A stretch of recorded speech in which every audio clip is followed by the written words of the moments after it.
Ikhwani rahimakumullah yang dirahmati oleh Allah Subhanahu wa taala. Pastinya ketika seseorang berkumpul dalam perkumpulan seperti ini, landasan dasar utama yang harus kita tanam adalah cinta.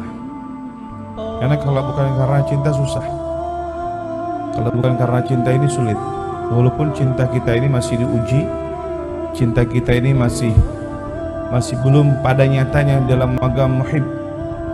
Seperti gimana kemarin sudah dikampaikan di Majlis Burda, karena cinta itu susah. Karena wa min alamatihi kita harus muti'inal muhib liman yuhibbul muti'u. Sesungguhnya orang yang cinta kepada orang yang dicintai dia akan taat. Apapun yang disampaikan, apapun yang diucapkan, apapun yang diinginkan dia bakal ikuti. Seorang pujangga syair Arab mengatakan, "Idza tuhibbu ahadan jamma wa ta'rifu ma qala wa qila. Kaifa tuhibbuhu wa la ta'rifu man hiya kadzaba man qala ishtaqa layla wa ma dara layla. Farusul Muhammadun fardu hubbi min Allah ta'ala wa kaifa tuhibbuhu wa la ta'rifu sirata." Kalau kalian cinta, maka kita akan mencintai seseorang dengan benar-benar cinta yang benar ingin miliki. Gak mau kita jauh-jauh, gak mau kita lepas, gak mau kita menghilang, tapi terlalu terbayang, terbesit wajah, rupa, nama, sifat, akhlak, perbuatan, perangai orang yang kita cintai. Ucarifu magala wa gila. Gak usah bayangin segala-galanya, kita bakal tahu tuh hari ini dia ngomong apa, besok dia ngomong apa, kemarin dia ngomong apa. Akan dia bayangkan ucapan-ucapannya adalah sesuatu hal yang menggugah kita semakin cinta. Kaifa tuhibbuha wa la ta'rifu man hiya. Bagaimana kita mau mengaku cinta kepada seorang wanita tapi kita enggak kenal wanita yang kita cintai. Kadzdzaba man qala ishtaqa layla wa ma dara layla. Bohong orang yang bilang rindu kepada Laila tapi tidak mengenal Laila. Fa rasulun Muhammadun fardu hubbi min Allah ta'ala.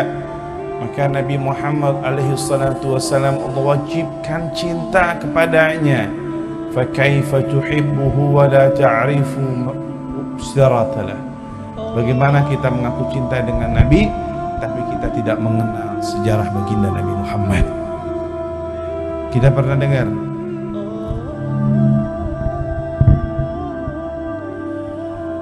Nabi pernah dibuatkan mimbar dari kayu kurma atau pelepah kurma atau pohon kurma.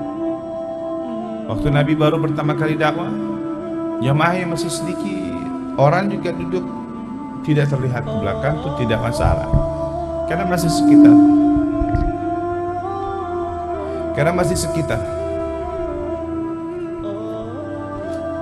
Karena kita masih melihat sahabat-sahabat masih melihat Nabi masih melihat beliau.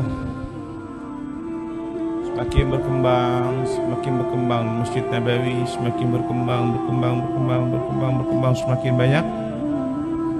Akhirnya nggak kelihatan kecuali harus dengan mimbar yang lebih tinggi lagi. Bikinkan mimbar yang baru, yang lebih tinggi, lebih bagus. Mimbar yang lama ditaruh di samping, di pinggirin. Waktu Nabi Muhammad memberikan kajian khutbah, naik mimbar 1, mimbar 2, mimbar 3 lagi memberikan kajian khutbah, terdengar suara rintihan tangisan. Dan suara itu bukan hanya didengar sama Nabi, tapi semua sahabat yang ada di masjid dengar semua. Dia mendengar tuh rintihan tangisan tersebut. Sampai Nabi tengok kanan, sahabat tengok kiri, tengok samping, gak ada orang yang nangis. Dan kajian Nabi pun bukan kajian yang membuat orang itu tenggelam dalam tangisan. Kok ada yang nangis, bingung. Nabi Muhammad bingung. Sampai di jeda turun Nabi Muhammad. Ternyata dari mana itu tangisan? Tangisan itu muncul dari mimbar yang lama. Mimbar yang sebelumnya dipakai Nabi, mimbar yang sebelumnya dipakai buat khutbah, dipakai buat majlis, dipakai buat daurah, ngajar, lain sebagainya. Karena mungkin sudah tak terpakai, ditaruh di samping, itu mimbar nangis, kayu itu nangis. Itu kayu kurma nangis, pohon kurma nangis. Iri dengan mimbar yang baru ternyata. Sampai Nabi turun, ditanya, apa yang bikin kau menangis? Batu beki. Apa yang bikin kau nangis? Dijawab, ya Rasulullah, dulu kau sering duduk di tempatku. Tanganmu menyandar dengan tanganku, tubuhmu menyandar dengan tubuhku, kulitmu menyandar dengan kulitku. Tapi sekarang ya Rasulullah, aku taruh di bawah tak terpakai, aku sedih. Aku iri dengan yang baru ya Rasulullah. Aku nggak ridho, nggak mau itu duduk yang dulu tempat aku duduk sekarang dipakai dengan yang baru. Aku nggak mampu ya Rasulullah. Itu terus nangisnya semakin jadi sampai itu mimbar, itu kayu dipok-pok sama Nabi. Jangan nangis, sabar. Kamu mau mana? Mau aku tanam lagi nanti, dan nanti kamu ditanam di surga. Aku doakan di surga kamu akan tumbuh, dan para nabi dan rasul serta aku ada di dalamnya. Atau aku akan tanam kau di alam dunia dan terus berbuah terus menerus. Apa jawabannya? Aku pilih di surga ya Rabb, karena hakikatnya aku ingin berjumpa denganmu dan bersamamu ya Rabb. Orang kalau sudah tahu nikmatnya bersebelahan dengan Nabi, duduk dengan Nabi, kumpul dengan Nabi, Allah buka al-ghita, al-hijab, as-satr, Allah buka, menutup itu hijab, satr, menghalang itu dibuka sama Allah, ya Allah. Maka hakikat kenikmatan yaitu saat kita berjumpa dengan Nabi. Kita selalu Rabbana atina fid dunya hasanah wa fil akhirati hasanah wa qina al-hasanah, yaitu saat di dunia kita berkumpul mengingat Nabi, ingat dengan Nabi, dan kita bisa mimpi Nabi Muhammad. Wa fil akhirati hasanah, al-hasanah fil ukhra wa al-ijtima' ma'an Nabi, yaitu perkumpulan dengan Nabi Muhammad. Sahabat selalu berusaha, selalu berupaya agar senantiasa berbalapan duduk dengan Nabi. Senantiasa. Sahabat itu karakternya macam-macam, tapi mereka semuanya udul adil. Mereka orang-orang yang insya Allah pasti mendapatkan kenikmatan surga. Kenapa? Karena mereka mandang langsung Nabi Muhammad. Mereka jumpa dengan Nabi Muhammad, duduk langsung dengan Nabi, melihat Nabi. Coba bayangin deh, kamu kalau sudah jatuh cinta sama guru, sudah jatuh cinta sama guru kamu, siapapun itu guru kamu, senyumnya aja kita bahagia. Kita nggak minum tapi merasakan haus, itu kita merasakan haus dahaga kita terlepas. Lihat guru kita makan, kita pun ikut kenyang. Lihat guru kita senyum, kita pun ikut bahagia. Lihat guru kita tertawa, kita pun ikut tertawa. Padahal kita nggak berani untuk kumpul sama beliau, itu nggak berani. Kita nggak punya keberanian untuk duduk dengan beliau. Tapi karena kita melihatkan dengan cinta, dengan hasrat kerinduan yang besar, ya Allah nikmat banget dan senyumnya. Itu yang para sahabat dapatkan. Itu yang para sahabat peroleh. Kenapa? Karena matanya, kupingnya, pendengarannya, tangannya, kulitnya, mereka pasti sudah bersalaman dan bersentuhan dan memandang langsung Nabi Muhammad. Senyum Nabi, suara Nabi waktu Nabi baca suara watini wa zaitun, saat debat Nabi bingung, suara indah, suara siapa? Itu suara Nabi Muhammad. Nggak ada suara paling indah kecuali suara Nabi. Nggak ada senyum paling indah kecuali senyum Nabi. Nggak ada yang paling lembut, paling halus. Ya Allah.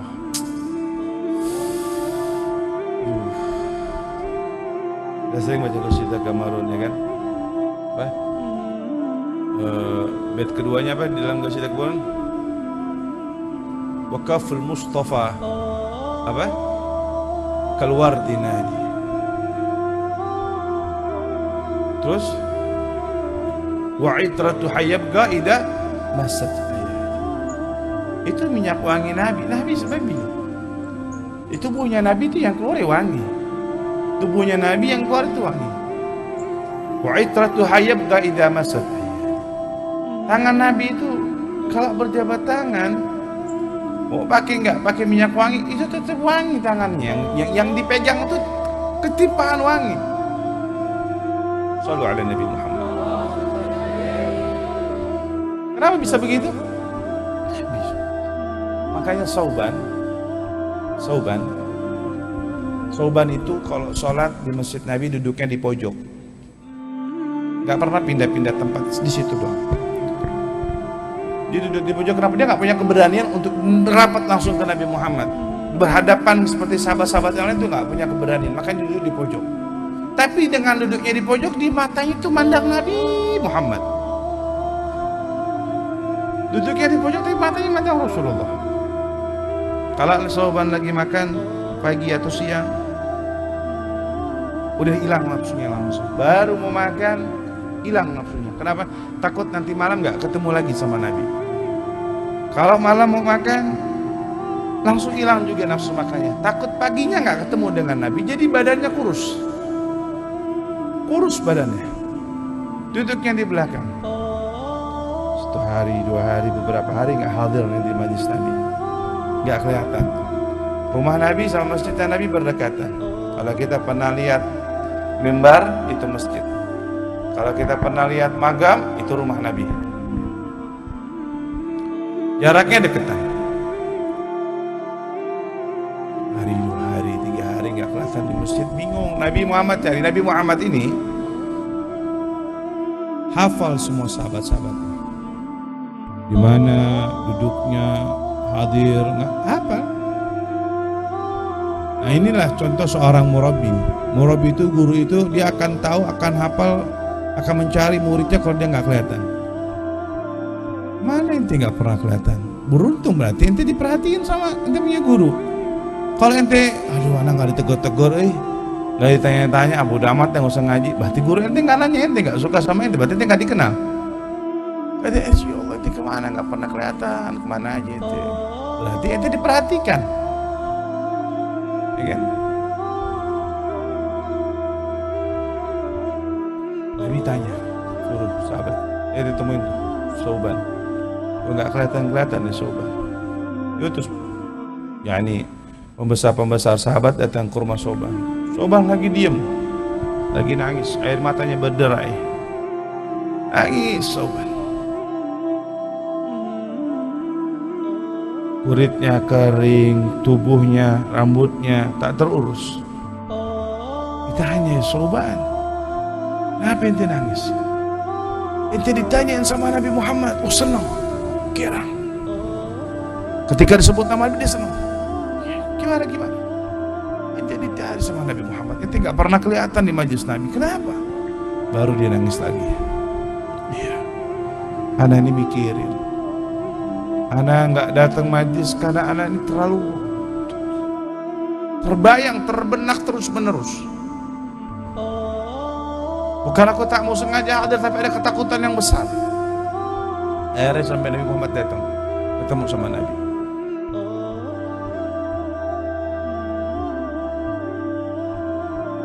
Akhirnya tanya, Sauban, ghabta anni katsir? Udah lama. Kenapa ente gak pernah kelihatan? Ya Rasulullah, aku ini punya satu masalah, wahai Nabi, yang setiap hari menghantui aku, setiap hari membuat pikiran aku terus tak terurai, tak terbayangkan. Sekarang aku hidup di dunia, kalau aku rindu dengan engkau, aku tinggal mencari engkau di mana. Aku hadir di majlismu, aku berjumpa denganmu, hilanglah rasa rinduku, terucaplah, lepaslah. Ketika engkau pulang, kau pergi ke beberapa daerah yang butuh waktu, aku terpikir-pikir kapan aku bisa berjumpa denganmu. Ya Rasulullah, di dunia pun aku sudah gelisah. Khawatir kalau lama-lama tak jumpa dengan engkau. Lalu bagaimana ketika aku meninggal atau engkau yang meninggal duluan ya Rasulullah? Pastilah surgaku dan surgamu berbeda wahai Nabi. Aku memikirkan wahai Nabi nanti di akhirat kemana ketika aku rindu harus mencarimu ya Rasulullah. Turunlah ayat wa man yuti'illah wa rasul wa ulaika ma'al ladina an'amta alaihim minan nabiyyin wasiddiqin wasyuhada salihin wa sunna ulaika rafiqa.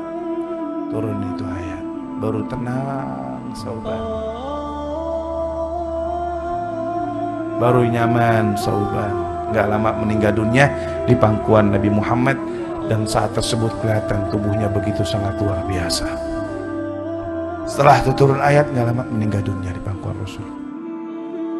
Lihat cinta yang jadi ditakutin apa? Apa sahabat gak bakal masuk surga? Pasti. Apa sahabat gak bakal masuk surga? Pasti. Pasti beliau masuk surga, pasti dan udah pasti. Kita mah belum tentu. Sauban sudah pasti masuk surga, tapi dia takut di surga gak ketemu dengan Nabi Muhammad. Apalah nikmat surga kalau tak jumpa dengan Nabi? Apalah arti surga kalau tak berjumpa dan berkumpul dengan Nabi? Makanya Habib Ali beliau mengatakan di dalam syairnya, masaqani min wasfi fi jannatin ma syaqani min wasfiha illa likaunil hibbi fiha khayyama. Ya Allah, kerinduanku terhadap surga bukan karena kenikmatan surga, bukan karena keindahan surga, illa likaunil hibbi fiha khayyama, kecuali kekasihku Nabi Muhammad berada di dalam surganya Allah. Semoga kita semua diberikan nikmat oleh Allah Subhanahu wa taala berada dalam kenikmatan surga. Allah ampunkan dosa-dosa kita, Allah maafkan kesalahan kita, Allah kabulkan hajat-hajat kita, dan mudah-mudahan kita jadikan oleh Allah sebagai hamba-hamba yang jauh lebih baik lagi, hamba-hamba yang jauh lebih dekat lagi, hamba-hamba yang jauh lebih ingin mendekatkan dirinya kepada baginda Nabi Allah Subhanahu wa taala, menutup rapat semua aib-aib kita, kekurangan, khilafan, kealfaan kita, dan kita semua oleh Allah dijadikan sebagai hamba yang semakin mencintai dan dicintai Nabi Muhammad fi dunya qabla al-akhirah wa fil akhirah ma'an nabi wa fil jannah ma'an nabi wa kulluna ma'an nabi alaihi salatu wassalam ala hadhihi niyah wa bi kulli niyatin salihah wa gamana aslafuna wa ajdaduna wa syuyukhana Habib Hasan Ahmad Baharun wa sahibu Habib Ali bin Muhammad bin Hasan Hafiz masyayikhina naqadibu thawba dhalika rabb sayyid al-wadih Hamzah bin Sabila hawdat an-nabi bi sirr al-Fatihah.